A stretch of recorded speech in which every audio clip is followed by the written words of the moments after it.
রাতে ৩টার সময় তারা সেই টঙ্গীর মাঠে এসে ৩-৪ জনকে শহীদ করেছে, বাকি অনেকে আহত হাসপাতালে আছে।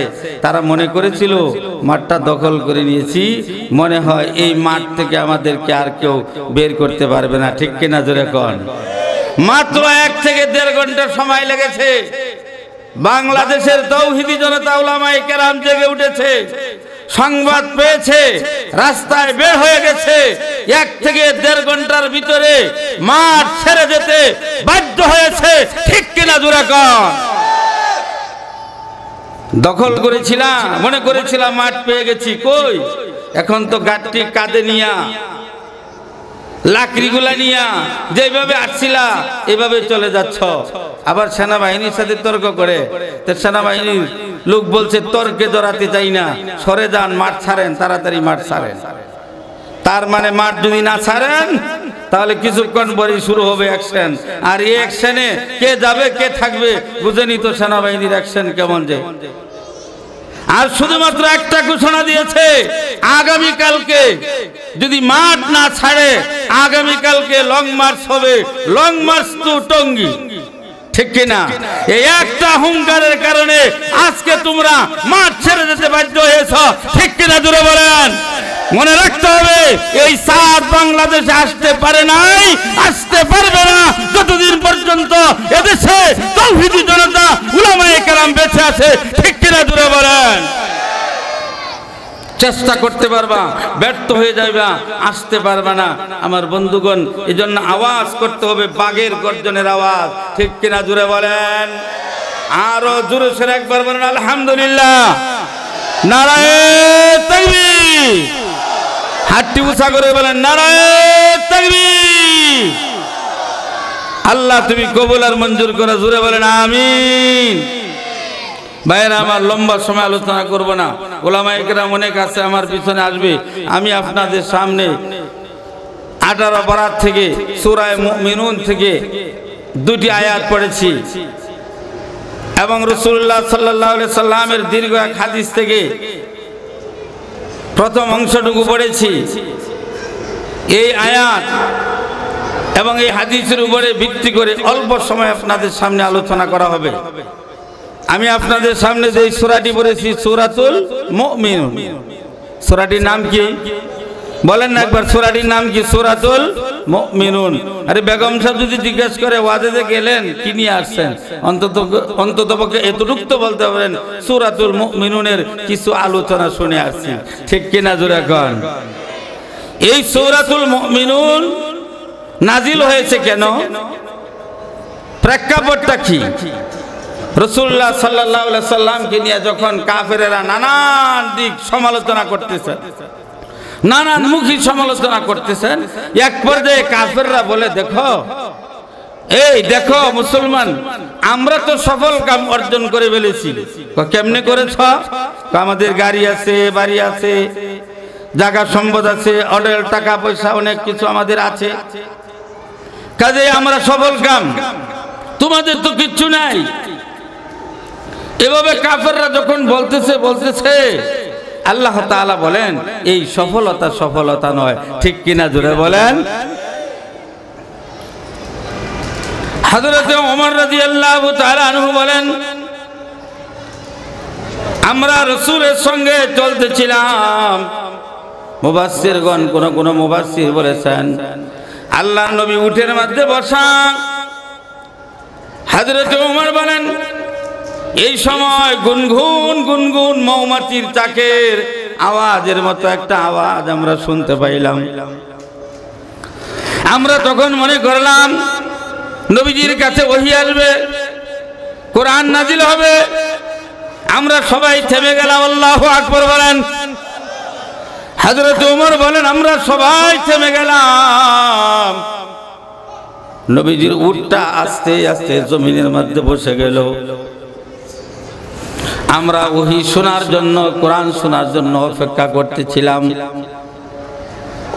কিন্তু রাসূলের কাছে জিবরাইল আসছে, কোরআনের আয়াতগুলো তেলাওয়াত করেছে। নবীজি শুনেছেন, জিবরাইল চলে গেছে। আল্লাহর হাবিব সাল্লাল্লাহু আলাইহি ওয়াসাল্লামের ওহীর লেজটা যখন কেটে গেছে, নবীজি পশ্চিম দিকে ফিরে বসলেন, দুটা হাত তুলে আল্লাহর কাছে দোয়া করলেন, সুবহানাল্লাহ। রব্বুল আলামিন, আয় আল্লাহ তুমি মুসলমানদেরকে বেশি দাও, কম দিও না। এইভাবে রাসূল 6টা দোয়া আল্লাহর কাছে করলেন। 6টি দোয়া করার পরে আল্লাহর নবী সাহাবীদের দিকে তাকায় বললেন, সাহাবীরা রে শুনো, কিছুক্ষণ আগে জিবরাইল আমার কাছে আসছে, আয়েশা কোরআনে কারীমের কিছু আয়াত আমার কাছে নিয়ে আসছে। 10টা আয়াত আল্লাহর নবী তেলাওয়াত করে শুনাইলেন এবং বললেন, সাহাবীরা এই 10টি আয়াতের উপরে কেউ যদি আমল করে, এই 10টি আয়াতের উপরে কোনো ব্যক্তি যদি আমল করে, সাহাবীরা রে জেনে রাখো আল্লাহ তাআলা সুজা জান্নাতে তাদেরকে পৌঁছাইয়া দিবে। এই 10টি আয়াত কি? এই 10টি আয়াত হলো সূরাতুল মুমিনুনের 10টি আয়াত। প্রথম নম্বর আয়াত হলো আল্লাহ পাক বলেন, ক্বাদ আফলাহাল মুমিনুন, ওই সমস্ত মুমিনগণ যারা সফল কামিয়াব হয়ে গেছে, সফল কাম হয়ে গেছে। মুমিন যারা তারা সফল কাম হয়ে গেছে। এখন আপনি আমি যদি মনে করি আমার বাড়ি আছে, আমার গাড়ি আছে, আমার সন্তান আছে, আমার সব কিছু আছে, আমি তো সফল কাম হয়ে গেছি।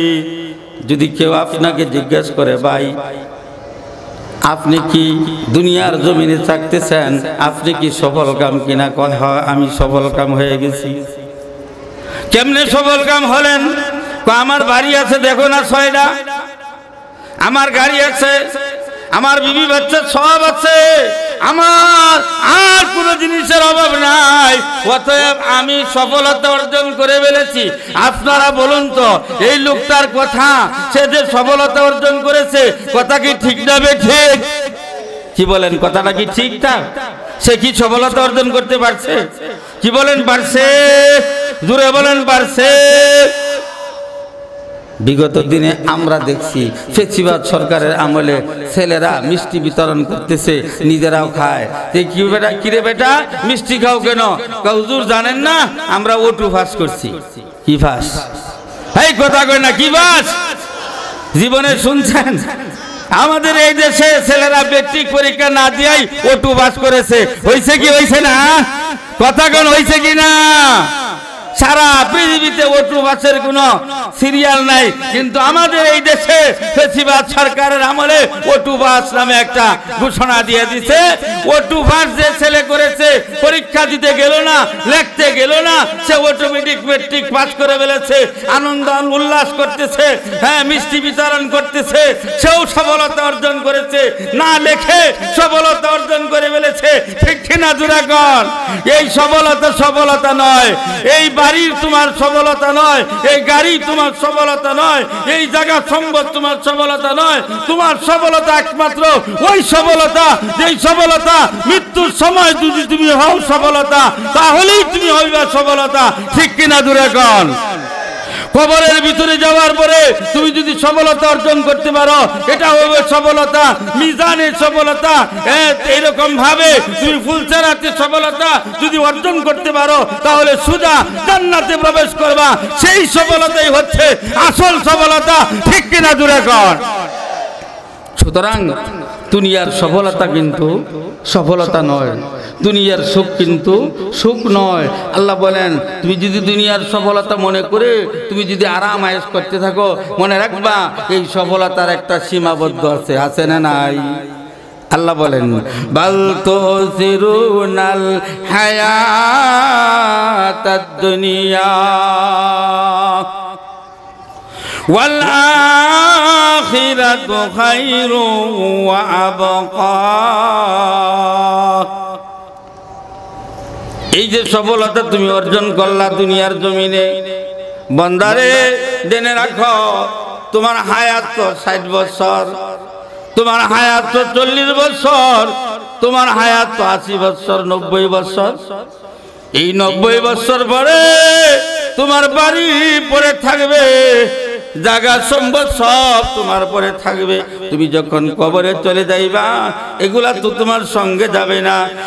আর তুমি যদি বান্দা কবরের সফলতা নিয়ে যেতে পারো, বন্দারে ওই সফলতাই হলো তোমার আসল সফলতা।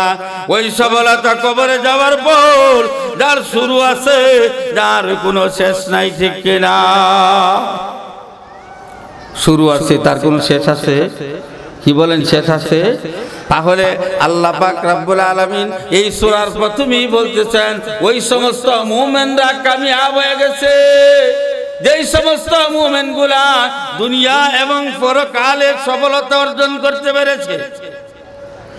আর যারা নাকি বলে দুনিয়ার সফলতা অর্জন করেই যদি বলে এটা সফলতা পেয়ে গেছি, কিন্তু তা না, কিন্তু পরকালের সফলতা যে অর্জন করতে পেরেছে তারাই হলো একমাত্র সফলতাকারী, ঠিক কিনা? আল্লাহ পাক এবার ঘোষণা করতেছে, বান্দা ওই সফলতা যদি অর্জন করতে চাও তাহলে 6টা কাজ করতে হবে। কয়টা? কোন কোন মুফাসসির বলেছেন 7টা, কোন কোন মুফাসসির বলেছেন 8টা। যাই হোক 6টা কাজ তোমার করতে হবে। একটু আওয়াজ দিয়ে বলেন তো, কাজ কয়টা? জোরে বলেন, কয়টা? 6টা কাজ তোমার করতে হবে। 6টা কাজ যদি তুমি করতে পারো তাহলে তুমি ওই সফলতা অর্জন করতে পারবা। 6টি কাজের ভিতরে 1 নম্বর কাজ হলো আল্লাহ তাআলা বলেন আল্লাযীনা হুম ফি সালাতিহিম খাশিউন। আল্লাহু আকবার বলেন। আল্লাহ রাব্বুল আলামিন বলেন, বান্দা 1 নম্বর সফলতা হলো বান্দারে তুমি নামাজ আদায় করতে হবে। নামাজ কেমনে আদায় করবা? খুশু খুজুর সহিত নামাজ আদায় করবা, বিনয়ের সহিত নামাজ আদায় করবা। এমন নামাজ পড়বা না যেই নামাজে দাঁড়াইয়া ডাইনে কি হয়, বামে কি হয়, পিছনে কি হয়, সামনে কি হয় এগুলাও দেখতেছ, নামাজও পড়তেছ। এমন নামাজি তুমি হইবা না। এমন নামাজি তুমি হইবা যেই নামাজ তোমার খুশু খুশু থাকবে, যেই নামাজ তুমি আদায় করতে থাকবা মনে করবা ডাইনে তোমার জান্নাত, বামে তোমার জাহান্নাম, পিছনে হলো মালাকুল মউত, সামনে হলো রাব্বুল আলামিন। এই ধরনের চিন্তা ভাবনা নিয়ে যখন বান্দা তুমি নামাজে দাঁড়ায় যাইবা তখন দেখবা ওই নামাজের ভিতরে তুমি যখন নামাজ আদায় করতে থাকবা মনে করবা তুমি যেন আল্লাহকে দেখতেছ। আর তোমার এই হালত, এই ধারণা, এই চিন্তা তোমার ভিতরে যদি না আসে তাহলে মনে করবা আল্লাহ যেন তোমাকে দেখতেছে। লা ইলাহা ইল্লাল্লাহ, বলেন জোরে, লা ইলাহা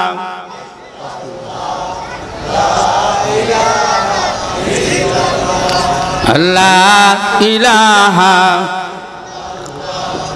লা ইলাহা, জোরে, লা ইলাহা ইল্লাল্লাহ, লা ইলাহা ইল্লাল্লাহু মুহাম্মাদুর রাসূলুল্লাহ। সকলে সাল্লাল্লাহু আলাইহি ওয়াসাল্লাম।